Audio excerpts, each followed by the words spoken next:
All right, Ryan, what do you say right now? We bring in friend of the podcast, high school classmate of the podcast, Sopranos expert, master storyteller, none other than Tristan Besse. Tristan, how are you? I'm doing well. How are you guys? We're doing great. And here's the thing. We wanted to have you on because last week, and everybody needs to go to the YouTube and see what Besse is wearing right now because that is perfect. But we were talking about the Many Saints of Newark last week, and I said, I'm not a huge Sopranos fan, but I got to watch this movie, and I watched it, and it was 2 hours, and I just thought, frankly, it was terrible. But I wanted to bring somebody on who knows Sopranos better than me, knows the lore, was probably anticipating the movie a lot more than I was. So I just want to give you the floor for a minute, and then we can have a nice little back and forth. But what was your... First of all, how excited were you for the movie? And then what was your immediate reaction to it? Well, I tempered my expectations. Okay. Because I think, with any great series, with any great movie, as we have seen over, over history, sequels, prequels, for the most part, Jurassic Park aside, do not do well. I was struggling a little bit because I knew going into the movie that when David Chase created it, it was not meant to truly be a Sopranos prequel. Like, he grew up in Newark. He wanted to explore the Newark riots during the 60s, Italian Americans, blacks clashing, that whole thing. And I think he kind of got coerced into tying in some of the early Sopranos storylines because that's when Johnny Boy Soprano, that's when Junior were coming up. Obviously Paulie, because Paulie ran with Johnny Boy's crew at that time. So, I went into it with a little bit of, this is not really a Sopranos prequel. This is not meant to be a Sopranos film. They're just going to be weaving in the storylines. I also went into it knowing that this is not about Tony Soprano. Right. And even though Michael Gandolfini was in it, and I think that was really cool that they were able to do that, I knew it wasn't about him. And I think a lot of people went into it with unrealistic expectations of what it was and what it wasn't. And I think as a result, they walked out of the theater or they turned it off when they were done, disappointed. I think I agree. That was as good of a recap as we've heard on this show. Thank you. Yeah, no, and I think that's if you're level-headed. Correct. But as you know, nobody's level-headed. And if you're getting reviews on Twitter or if you're getting reviews on a podcast, because I just have two things. It says so the title obviously is The Many Saints of Newark. Yeah. And then it was marketed with the subtitle A Soprano Story. Well, and then if you go to the post, some of the posters that came out for it, it says, I'm looking at the Wikipedia right now. Yeah. Who made Tony Soprano?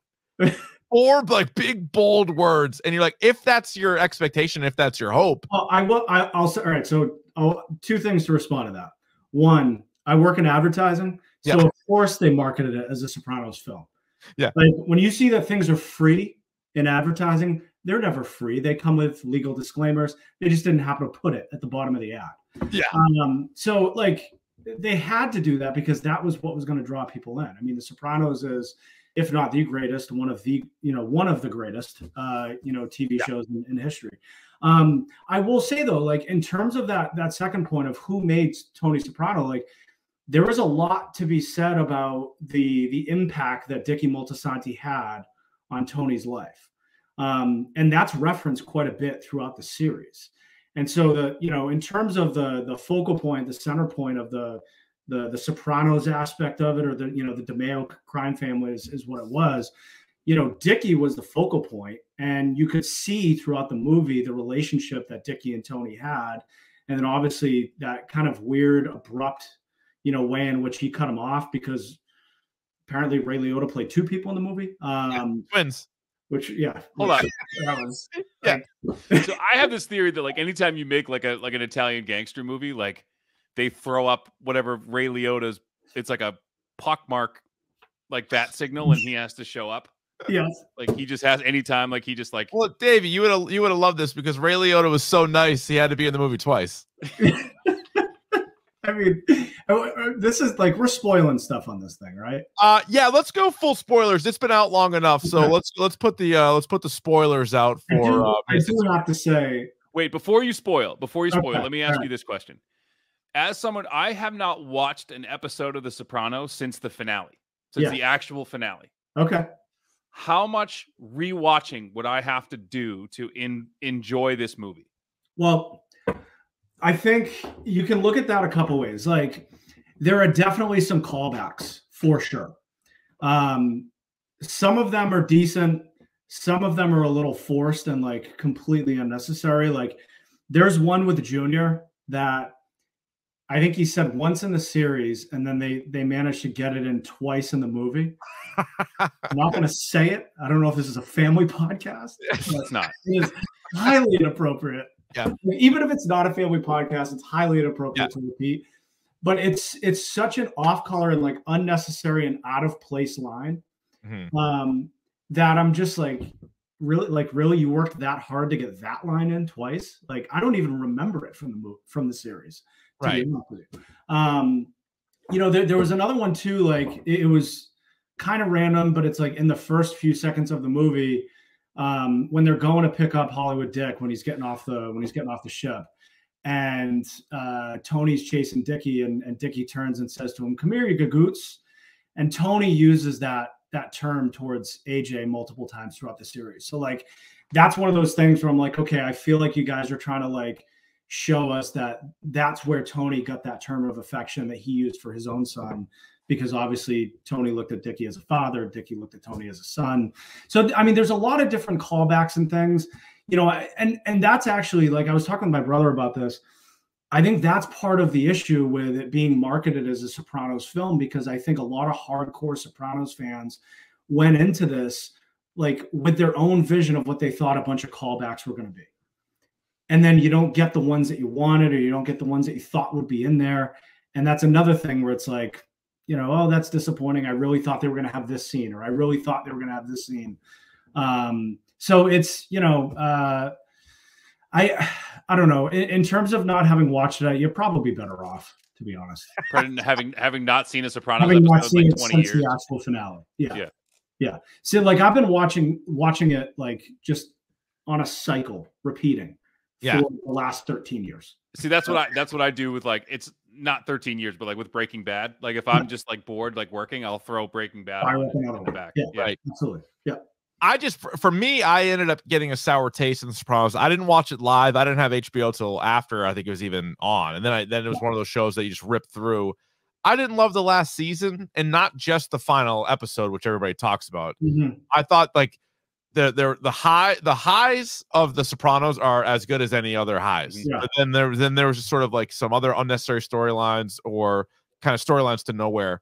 See, I'm on the other side of it. I love season 6 just because I loved Phil Leotardo.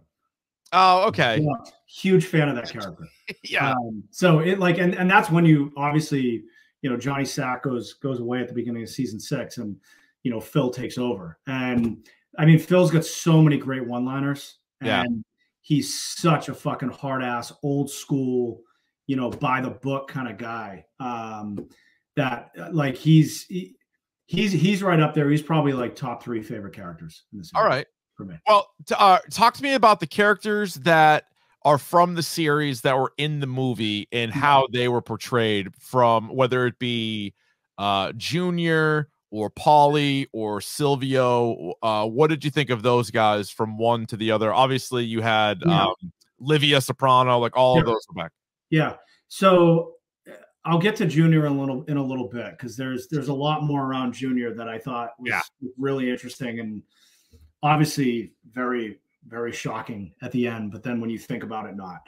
I thought they did Silvio's character a massive disservice. You know, Silvio throughout the series was like almost a caricature. Yeah. And then I feel like the guy that played him created a caricature of a caricature. Like just trying way too hard to capture the mannerisms of Silvio that we remember from the series. The other thing that bothered me was the wig. Yeah. Like at what point in the series would we ever have been led to believe that his hair was a wig? It wasn't. Now I know it is in real life. Sure, but like they like, yeah, they never went there in the show, and now this is supposed to be him 30 years earlier, and it's a wig.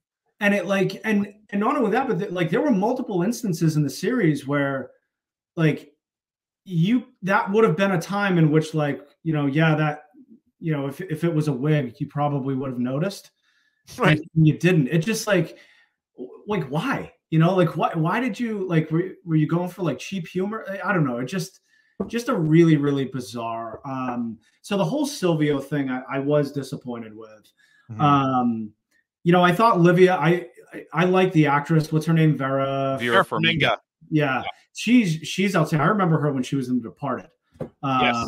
And say it right. Say it right. I know you live on the West Coast now, but say it right. The Departed. How did I do it? Did I do it right? It's good. It's good. You haven't lost. Still got it. Yeah. But like I thought she did a really good job because that's a really fascinating character. You know, especially early in the series. I mean, she's one of the most like hateable characters in the series, but I mean, even in the movie, you get a clear understanding of why Tony was the way that he was. Yeah. So I thought obviously the limited time that they had, you know, 2 hours to develop a character along with all the other storylines and characters. I thought they did a pretty good job with her. Johnny Boy, I was disappointed. I didn't think he was anything like what he was in the show. And he was barely in the movie, and so that was John Bernthal. Davey was playing Johnny. And I wanted more of him because I love that actor, and I was very curious about sort of more of his backstory, and I felt like he was barely in it. Well, he's barely in it, and then I felt like he was like a kind of tempered down, like muted version of himself. Yeah, you know, like in the show, I remember him being when they would do the the cutbacks to. You know, to him when he was alive, like I remember him just being like this gregarious, like over the like that kind of And in the show, he was just like, you know, this like kind of hard ass, like very different. It felt like they didn't really get that character right. I don't know. I mean, he must have just gotten like really poured around. I don't know what was going on there. Yeah. I did love Junior though. I did. Okay. And I thought that guy, you know, that line aside.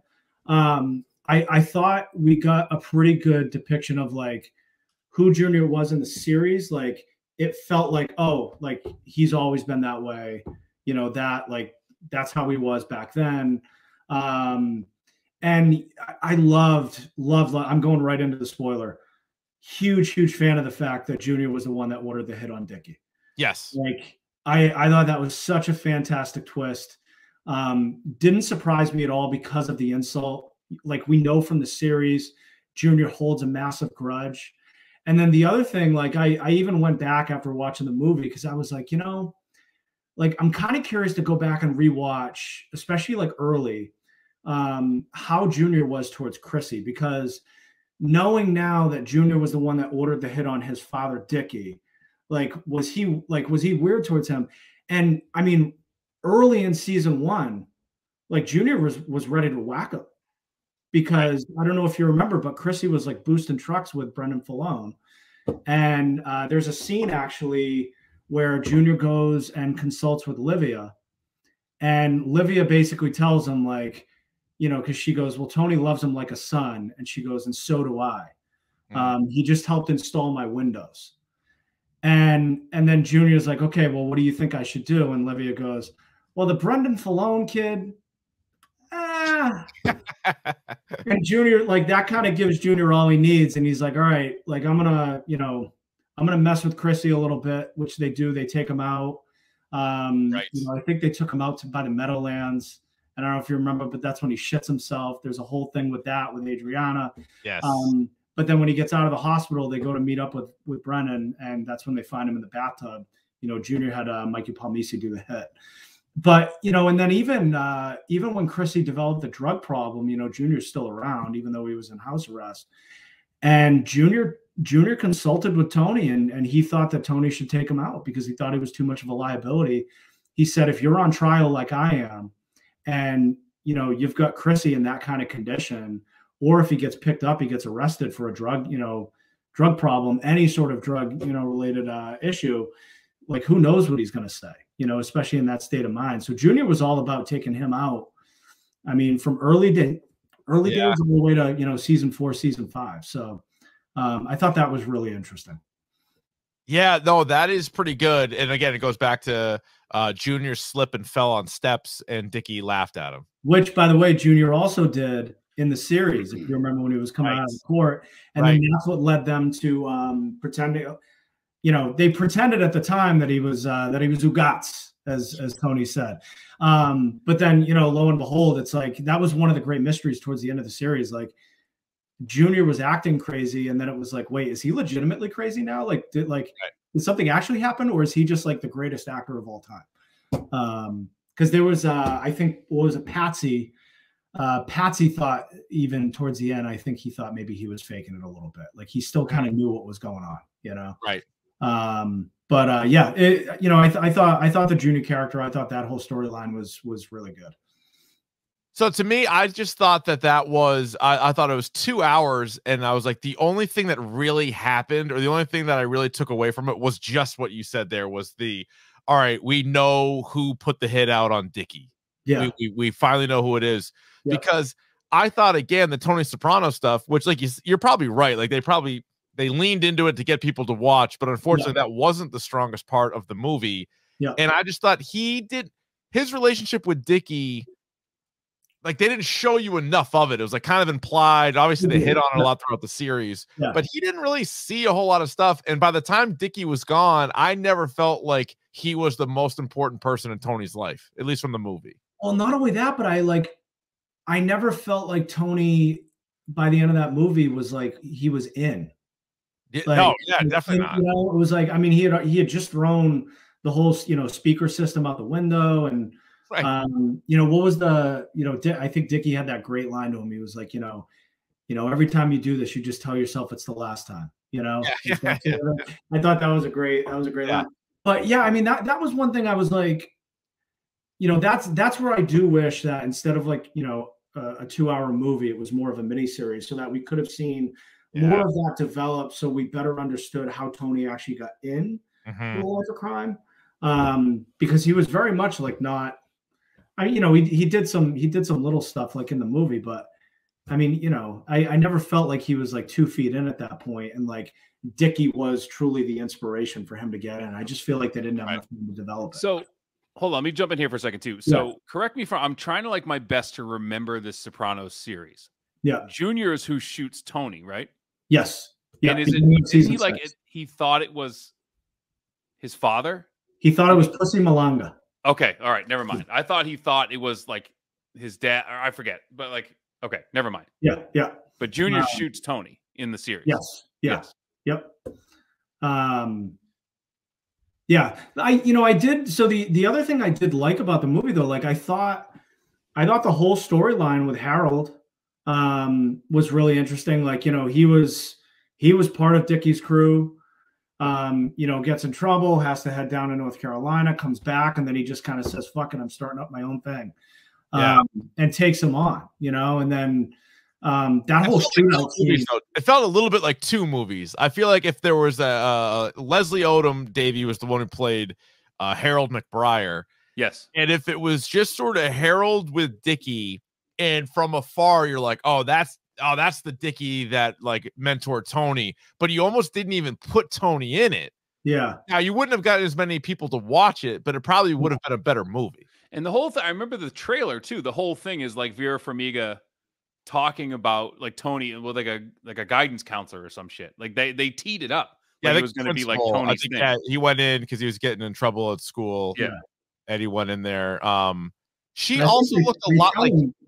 They say he's like wicked smart. He's like going to be a leader, and he did. He passed some, like, I forget what the name of the test was, but I think that was another callback too of from the series at some point. I think so. I did like it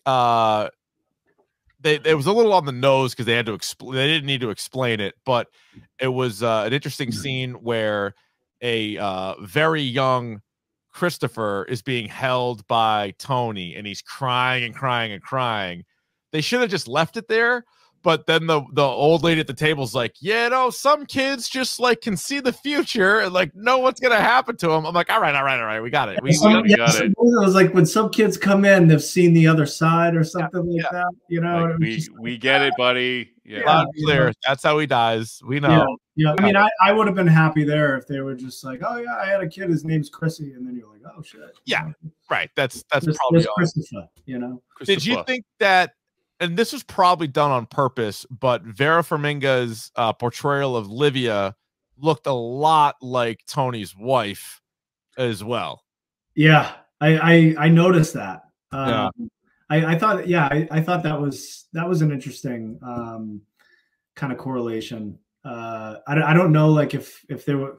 I'm trying to remember if there was anything from the series that would have like, you know, indicated why they made that type of decision or that type of like, I don't know, casting or, you know, makeup or, you know, that sort of thing. But I did definitely notice that. Sarah noticed that too. She was like, oh, that kind of looks like Carmela. Yeah, it did for sure. Now, would you want another movie like in between this and the start of the series, or what? Like, what would you like to see? Yeah, I mean, I think. Again, I think the storylines were interesting, and like even the shit with Harold, like, you know, at the end of the movie, you see, and he, you know, everything's fine, you know, he's like settling into a new home, and you know, in the neighborhood and all that shit, and it's like, you know, kind of interesting that like he went through all that, you know, against Dickie and the DeMeo family, and he's just like everything's fine with him, and like I'd love to see some of that tension continue, you know, because I thought. I mean, that to me felt really compelling. And you know, there's more with like Junior and Johnny Boy, and I mean, you could. I think I read like David Chase just signed like a 5-movie deal. So I do wonder. Like, I don't know if the intent is that they're going to continue to develop. Yeah, I think he wants to make movies, not necessarily all, you know, Soprano related, but I think he wants to make movies. Maybe that's where it is. But like, it's again, it would have been interesting if they turned it into a mini series and maybe slow rolled it a little bit more, you know, than trying to get all of this, because there's so much that happens in the 2 hours, you know. So you know, I enjoyed it. I thought it was a good movie. I didn't think it's, you know, one of the greatest mafia movies I've ever seen in my life. I don't think it should be compared to The Sopranos, you know, by any stretch, but I thought it was a good movie. Like I said at the top, I feel like a lot of the bad reviews and the hate are just people that didn't know what the movie was actually about, because they didn't necessarily pay attention to like what was actually being said about it. And they just came out of it disappointed because they wanted it one way and it was the other way. What is your dork score? 1 through 6. What would you say? Give it a 4. A 4? Can I do even numbers, or is that like a rookie? No, that's good. I'm surprised because, like I said, I've read nothing but like bad things about this. So to hear like a true Sopranos fan be like, no, it's a 4. Yeah. No, I mean, I think you have a level-headed view of it, and I think you kind of you didn't have super high expectations, which helps.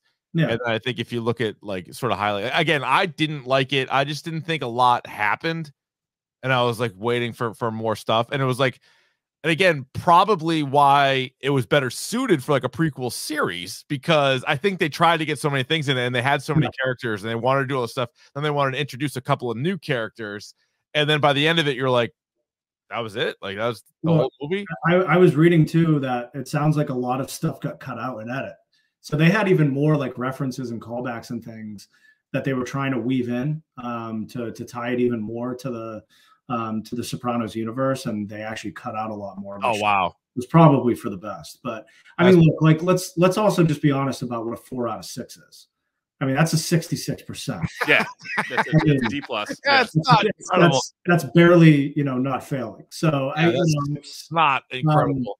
Yeah, I mean, again, I think some of the harsh reviews, you know, if you're giving it a 1 or a 2, I feel like it's a little unwarranted. You know, if you went in with the right perspective, I think you might come out with a higher score. But again, a 4 out of 6. So not chode jeans, not a shit sandwich. Nope. Not a shark sandwich. Not Friar's Magneto mask. No. It's like the old gabagool, you know? Gabagool. Yeah. It's gabagool. Yeah. It's there, you can eat it. Did anything besides Silvio's wig, did anything jump out to you as being clearly not like lined up time-wise or something that like a character wouldn't do? Because again, some people would say, shut up and just enjoy the movie. Others who, I don't know, have a movie podcast would poke through every little thing that might be wrong. Because I know, like, I mean, I follow a bunch of like hardcore Soprano, fan people on Twitter. And I mean, some of those people, you'd swear they're like, practicing for like a round of Jeopardy. Yeah. It's like White Men Can't Jump, the words that start with the letter Q, it's like spookies. They're just waiting for that one moment where they get that one category and they can run the table and off questions. Foods that start with the letter Q. That's a fucking great callback, by the way. Good job, Bess. That's a nice movie too. But there was nothing else that like really jumped out at me. But like I wasn't going into it with like that microscopic lens of like, oh, you guys got that wrong. How dare you? This is, right. I kind of went in with like I was just, kind of watching it more casually, than I might, like if it was truly like, if this was like them extending the Sopranos series, and it's like, right. We're actually picking up, where they left off at Holston's, then I'd probably be watching it with, more of a microscopic lens, but I didn't go into it with that. So there was nothing that really jumped out at me. The wig thing was the most. Yeah. Dave, you got any other questions before we wrap this up? No, I like I said, but the question I had was like, do I have to go? And so what you're saying is like, I don't really have to do another Sopranos deep dive, and it'd be better off if I did it with like fresh eyes. Yeah, I would just go in with fresh eyes, and you might be surprised, like a few of the things that you pick up and and recall from the series. But I feel like if you were to rewatch the show and then go and watch it, like some of those things might stick out to you a little bit more and annoy you, and they might actually distract you from from just kind of following the plot line, which is really about the Newark riots and the Italians and the blacks. So good stuff, Bess. Any other final thoughts on the film? I will say the way they killed off Big Pussy's dad, that headshot in the street is, I mean, that's a great kill. Yeah. I mean, a great shot. So I think that was that's the comedian Joey Diaz played him, right? Yeah, he took one. That was a great headshot. So, pretty crazy. Yeah. All right, man. Good stuff. Thanks for stopping by, talking a little Many Saints of Newark. Appreciate the invite. The #Dork Podcast.